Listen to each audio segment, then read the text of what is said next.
Llamas, our resident beauty pageant experts. All right, thank you very much, gentlemen. Eto na, guys. Eto na. A tale of two Senate hearings / two senators. Sa isang banda, fighting from Davao, ex-PNP, Senator ng Bayan, Bato de la Rosa, Pedea Leak, Jonathan Morales. I mean, honestly, Mark, let me disagree with you. If I'm gonna make a Netflix series, hindi ako makadecide kung mas entertaining yung kay Kiboloy plus itong Bato, Pedea Leak, Jonathan Morales or yung kay Alice Go. Which is, of course, the second part of this discussion. How, like what Riza Ontiveros was doing there was a masterclass in almost investigative journalism.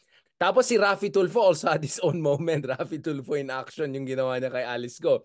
Loren Legarda nag-flex ng kanyang journalism background ay nagwala-wala, talagang talk show. At hindi nag-give up si Jingo Estrada may tanong ukol sa boyfriend at marites ng buhay. So, let's compare pero si Cynthia Villar reflective.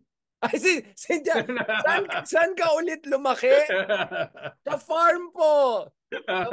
Nung nagtanong si Lord, saan yung farm na yan? Gano'ng kalaki? Isolated ba tong farm na to? No? Baka yung Baofu, pinag-interesan niya, no? Kasi ano mangyayari doon sa Baofu? Saan? Diba?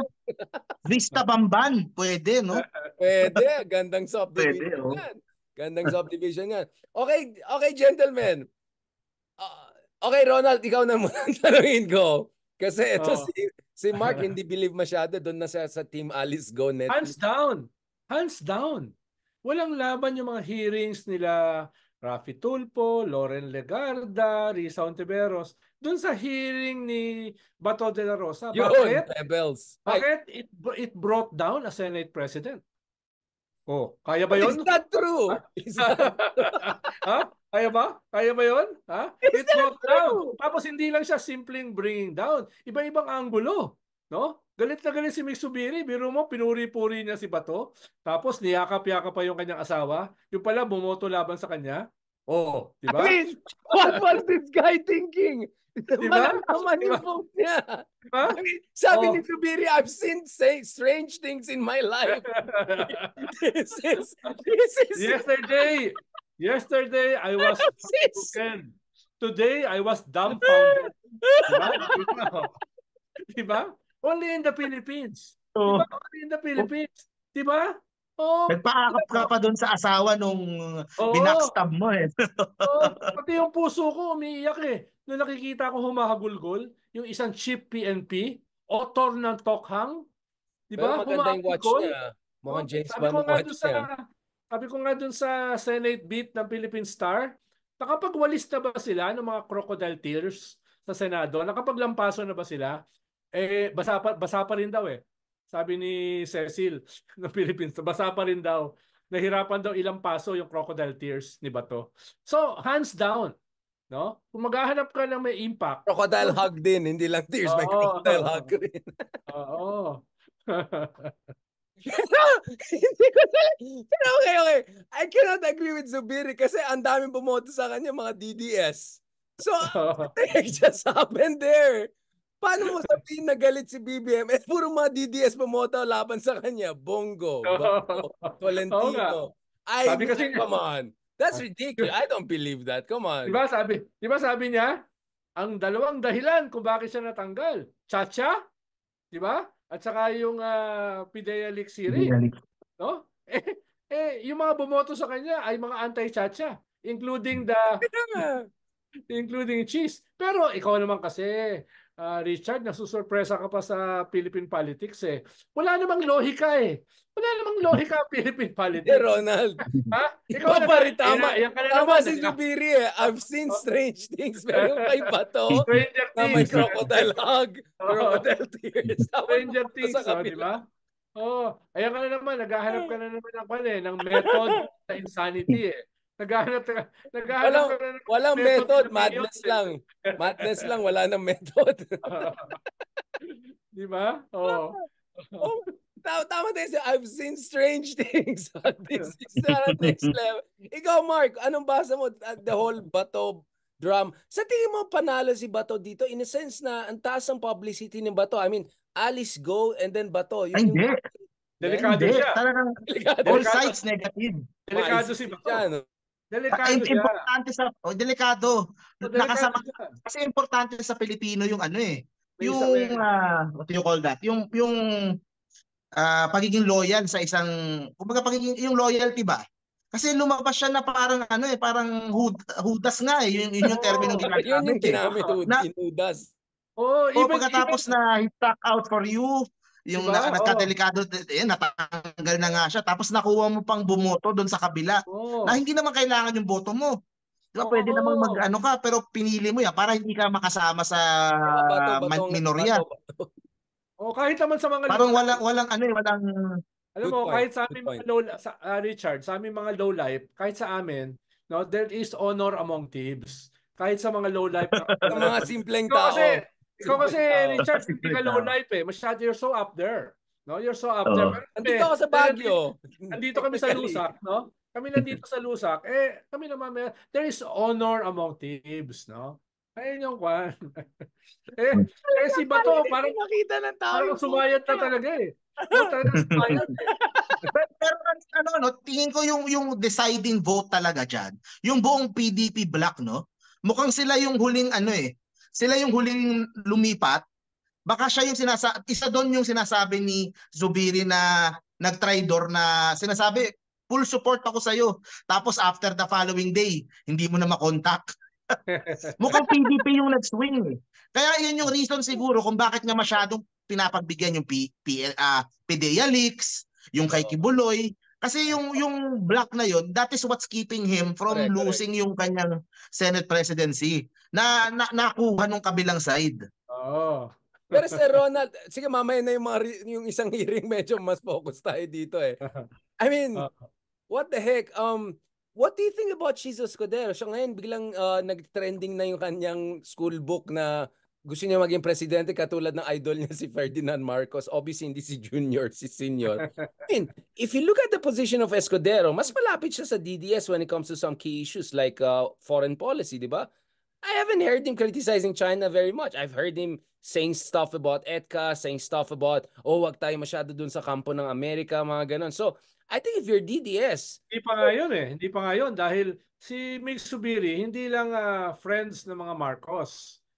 Siya talaga sumama sa kampanya, endorsing BBM. Si Cheese was a soft Lenny. Diba? Soft Lenny si Cheese. No? Kaya... Tapos, inamin ni Cheese nitong past 2 days, hindi niya binabago yung position niya against Chacha. So, what the hell is happening? No? What the hell? Pero ang malinaw naman kasi diyan, it's about division of spoils. No? Yung chairmanship, pinag-usapan natin dati yan eh. Richard, di ba? Yung tawag diyan ni Ping Lacson, the culture of Congress, which is basically pork barrel, insertions, chairmanship, and other perks. Yun yung mahalaga eh. Kinakailangan balansehin yan ng Senate President. Yung Malacanang at saka yung separate republics, yung 24 separate republics. Mukhang hindi niya nabalanse. At mukhang akala niya merong grupo doon na hawak niya, na solid sa kanya para hindi siya matanggal. Coup proof. Nabudol pala siya. Nabudol pala siya noon, no? I've seen strange things, I'm telling you. Diba? Nabudol siya. At panghuli, lahat ng bumoto sa kanya, laban sa kanya, no, ay re-electionist. Yung pito, yung pito dun sa 15 except Cynthia Villar, are all re-electionist. Si Cynthia matatapos yung term. Pero yung mga, di ba, yung 6 are all re-electionist. Ibig sabihin, itong mga to, isang angulo rito, they want na hindi naman para tumakbo sa slate ng admin. Pero at least, hindi makalaban yung admin na ganun ka-sharp. They wanted to be not on the bad side of the administration. Diba? Ito yung isa sa pamamaraan nila. At nandun pa sila, lahat sa Victory Party sa Malacanang. Diba? Yung presidential sister lang ang wala ron. Interesting. No? Interesting. Oo. Good observation. Ikaw, Mark, anong basa mo? Ako naman, ang isang teorya ko din, baka naging factor din yung paa ni Senator Bong Revilla. May ganun akong... Nakita niyo ba yung last week? bastusan na to, sabi niya, Ano di to? ba? Ano to? Oo, Ano to? bastusan na. Bastusan na to. But yun ang issue last week sa Senado eh. Oo. Kasi na ACL si Senator Bong Revilla, nakakas. Tapos ang pinagtatalunan nila last week, ang gusto ni Zubiri, si Physically. Revilla to attend Physically. Senate hearings in person. Oh. Oo, physically. Si Revilla, sabi niya, namamaga nga. So baka naman pwedeng, sinabi pa ni Zubiri, pumunta ka sa event, nandun yung Pangulo. O kaya mo ding umattend dito. Parang Comatose ka ba? nakakainit na, nakaka-personalan na. Comatose ka ba? Comatose ka ba? Di ba? Ganun pa siya, oh. Yeah. Oo. Zubiri said that, comatose ka ba? Daming ganap sa Senate. Hindi ko nakita. Ako kasi, hindi ako nakamove on dun kay Jonathan Morales at kay Jingo. Nakita ko na lang din nung natanggal na si Zubiri eh. Pero this happened last week. Lumalabas na. Just a few days before nag-roll yung pagsipa sa kanya. So kung baka before may plano na, nagtuloy-tuloy na yung plano. So marami sa kanila, they have so baka may ganun din yung angulo may issues sila. Obviously, Cynthia Villar wanted to be the Senate President. So obviously, at the very least, medyo siguro in a way, she say, if not me, then maybe you shouldn't also be there for long. I don't know, baka magalit si ma'am. No, but going back to this, Ronald, what do you see with the balance of power now that Escudero is there? And I won't be surprised if Escudero stays as Senate President even after next year's elections. Kasi, sino ba ang napaka-senior na pwede bumalik? Lacson? Parang malabo eh, di ba? I don't know. Lacson, Soto. Soto, you're right. But you think he'll give way to Lacson, Soto? Escudero? Soto is almost sure. Yeah, 100%. Yeah. Well, yung karamihan kasi sa Senado ngayon, galing sa Congress. Diba? Galing sa Congress eh. Si Lacson, si Soto, hindi yan galing sa Congress. Critical nga sila eh. Tingin nila yung sabi ni Senator Ping sa mga interview niya. No? Parang si Ping walang pork barrel. Parang siyang Rene Sagisag eh, na walang pork barrel. At pinagmamalaki niya yan. At doon siya critical, doon sa mga senador na galing sa Kongreso. Hindi na wala yung kultura ng mga perks. Diba? Yun yung kanyang criticism. Pero, hindi magiging Senate President si Ping. Masyado siyang conscientious eh. Di ba? Masyado siyang lalo na sa budget. Lalo na sa budget. Lalo na sa budget. Hindi yan magbibigay ng mga perks. I-expose pa niya yung perks mo. Di ba? Yung mga lump sum, yung mga yun yung kanyang expertise eh. Tanggalin yung mga double, triple reporting, tanggalin yung mga lump sum, di ba? Kaya hindi siya magiging popular to be a Senate President. So it's down to Soto versus Cheese. Pero hindi natin alam if yung DDS makakapasok sila ng marami. What if they try to have a DDS Senate President? Ang marami sa kanila makapasok. Ang problema kasi ni BBM, no? Wala kasi siyang kandidato for the Senate na organically sa kanya. Ang kanyang magiging slate ay kalahati ay adopted. Ibig sabihin ng adopted, pwedeng i-adopt din ng kabila. No? Hindi talaga miyembro niya. Ikalawa ay mga kandidato na inoffer ng mga partido na sasama sa kanyang ruling coalition. Nationalista, 4 yan. Yung kanilang tinutulak. Tapos yung NPC, si Pacquiao kasi at saka si Soto, NPC yan. Lakas NUCD, which is basically Bong Revilla, yung kanilang kandidato, pwedeng madagdagan. Pero yung nationalista, 4. Sino yan? Aimee, Pia, Isang Villar, the daughter or the husband, at si Ariel Querubin. Yung tatlo, hindi sigurado ni BBM kung loyal sa kanya yon. Dahil yung mga Villar, yung presidential sister at saka si Pia have been very critical of the Marcos government. Pero tatanggapin niya sa kanyang slate. Dahil nga, magiging miyembro ng ruling coalition yung nationalista. So, may possibility na kahit yung slate ng administrasyon, kahit sila ay manalo, hindi sila loyal sa presidente. Maliban siguro sa 2 tulpo na nasa top 3. Pero yung 2 tulpo, hindi ako magugulat kung meron din silang sariling plano for 2028 na pwedeng hiwalay sa plano ng mga Marcoses. So medyo malungkot yung slate ni BBM. Napaka-powerful ng presidente sa midterm Ang problema, wala siyang organic na kanya talaga. Wala siyang maasahan talaga dito. No? Wala siyang bongo bato na parang si Digong nun Oo. no? Oo, Na-i-push niya paano. yung magpapakamatay sa'yo. Yeah, but No? Ronald, Hindi lang Si Gadon, hindi ba si Gadon yun? Oo, yun. Lakas nun. Lakas Si number Gadon. one yun. secretary. Baka mag-number one yun. Oo, di ba? Kaya walang magpapakamatay para sa kanya, wala ring papatay. Yeah, Ano yung mga binanggit mo, Mark? Parang papatay din yun para sa presidente. but Ronald, my issue is Ronald, hindi katulad namin na high life hindi lo. No Ronald, BBM siya rin sumakay lang kay Sara tapos bumaliktad din sa mga Dutertes. I mean, let's not forget his origin stories. BBM didn't win these elections on his own terms. Let's be very honest. Definitely. He owes this big time to the Dutertes. Pero he had 2 years na eh. Sa 2 years, dapat naka-build up ka na ng sarili mo eh. Diba? Dapat naka-ano ka na eh. Yun ang sinasabi ko sa admin eh. They should be using this time, for example, to build up someone like, kunyari, Sandro. Diba? Parang dapat ngayon nila binibuild up habang kainitan mo, kalakasan mo, pero wala eh. So ang nangyayari, puro mga guest candidates, puro mga na hindi 100% sa'yo. Na hindi mo alam, anytime pwedeng bumaliktad, pwedeng tumalon. Oh, It's imaginein not mo, like, imaginein mo, Ronald. Richard. Imagine mo, Richard, kung after the midterms, hindi niya hawak ang Senado. Imaginein mo. Kaya nga, delikado siya in a sense. Kaya nga sabi, cheese is there. And then, I don't know, Ben Tulfo wins, Bato wins, Bongo wins. Bongo is almost sure. Aimee wins.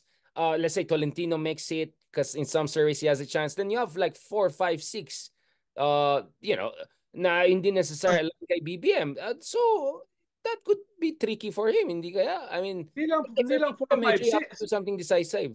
The macho group. Napapasok pa lang. Yeah. Oo. The macho group, yung 4 na yon, hindi Exactly. kanya yun. Hindi kanya yun. Lito Lapid, Tito Soto, Manny Pacquiao, si Ping Lacson. Yung 2 ron nakalaban niya, yung 3 ron nakalaban niya, di ba? Tito Soto nasa ibang slate, si Pacquiao tumakbo for president, si Ping Lacson tumakbo for president. Si Pacquiao ang pinaka-sharp ang banat kay BBM together with Isko. Yun yung mga pero kasama sila recently sa Jensen. I think BBM going there to Jensen was part of him trying to build the coalition with Pacquiao. Ang original plano kasi yung mga secretaries niya ngayon eh. Kasi mukhang si Abalos. Sila Abalos, sila Remulla, yun ang plano eh. Kaso hindi put into motion eh, hindi sumipa eh. Si Abalos tutuloy pero mababa sa ratings. Yun eh, kasi that's also in line din doon sa problema ng Palacio with communication eh. Kasi doon magaling yung DDS noon eh. Yung nako-communicate yung mga ginagawa ng pangulo, nabi-build up yung mga mga nakapalibot doon sa pangulo. Yun ang kakulangan dito sa termino ni BBM eh, yung communication para sa nagagawa niya and building up yung mga characters na talagang sa kanya. Nakikita ngayon yan sa mga he has to rely on other parties para lang manalo yung kanilang slate. Yes. I mean, kaya nga that's what I'm saying eh. It all goes down pa rin sa ICC, di ba? Which is something I want to talk to you guys about kasi nangyari na ultimately itong ICC decision on Netanyahu and obviously sinama rin ng Hamas. Let's slightly talk about the ICC issue because that option is now suddenly coming back into the fourth because if you're BBM right now, you're still best card to strike down at your opponents, real rivals here. Is still the ICC issue and then let's transition to Riza Ontiveros and the other side kasi dapat pag-usapan din natin because maybe Riza Ontiveros is having back-to-back, diba? Okay yung kay Kibuloy, okay ito dito. I mean, maybe she's building the momentum finally. So pag-usapan din natin sa susunod na episodes yan. Thank you very much, gentlemen. Okay, guys, ito pag-usapan natin ito. So the ICC has already come up with this ruling as we discussed in the previous episodes. Tama pala yung rumors na there will be a warrant of arrest not only for Hamas leaders involved on sa October 7 massacres, but also for top Israeli leaders, including Netanyahu, for the conduct of war on Gaza over the past 7-8 months. Ikaw, Mark, I want to ask you first, as someone who's not a Middle East specialist or someone who not necessarily specializes in foreign affairs but who follows the news and all. What is your understanding of itong ICC decision na yan? Hindi ko din alam kung mai-implement nila eh. Right. Saka medyo ano din ako na kung paano ba yan makakaapekto dito sa sarili nating mga issues with the ICC eh. Kasi kung doon magkaka-problem sila kaya paano din dito sa atin eh, or will it be more positive sa atin kasi hindi nila mahuli si Netanyahu, baka si Duterte tutuluyan nila. So sinusundan ko pero masalimuot eh kasi